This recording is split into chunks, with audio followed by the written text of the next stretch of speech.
माणसांचा आणि राष्ट्राचा भवितव्य नियंत्रण करणाऱ्या या न्याय अवस्थेपेक्षाही उच्चतम अशी शक्ती आहे. कितीही संकटा जरी आली, आभाळ जरी कोसळला, तरी त्यात पाय ठेवून उभा राहीन मी. स्वराज्य म्हणजे सुखियांचं राज्य.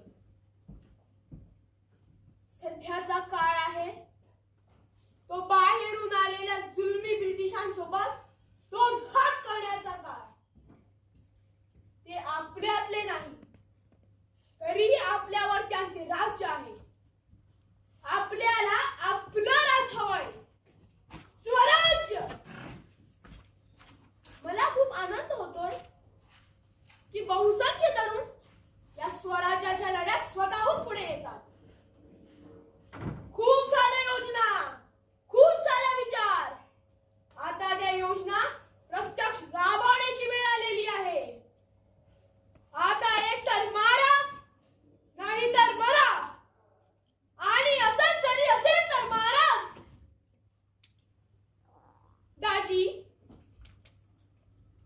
इथे आपण परकीय गुलामगिरीत असताना, पोटात अन्नाचा कणही नसताना कुठल्या वैचारिक बदलाची अपेक्षा करतोय?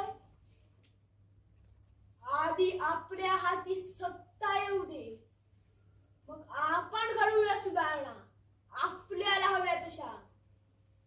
हे ब्रिटिश हिंदुस्थानचे तुकडे करण्याचा डाव रचताय.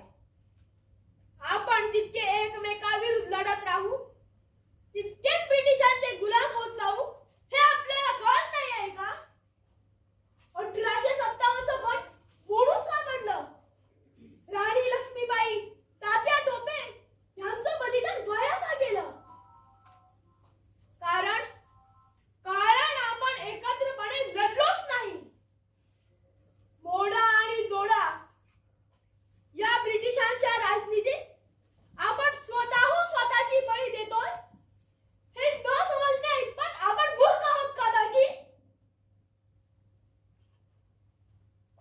अखंड हिंदुस्तान, हा अखंड हिंदुस्तान ब्रिटिशांच्या जुलमी सत्तेविरुद्ध उभा ठाकला, तर मग या अखंड हिंदुस्तानची लढणं ब्रिटिशांना केवळ अवघडच नाही तर अशक्य होऊन जाईल.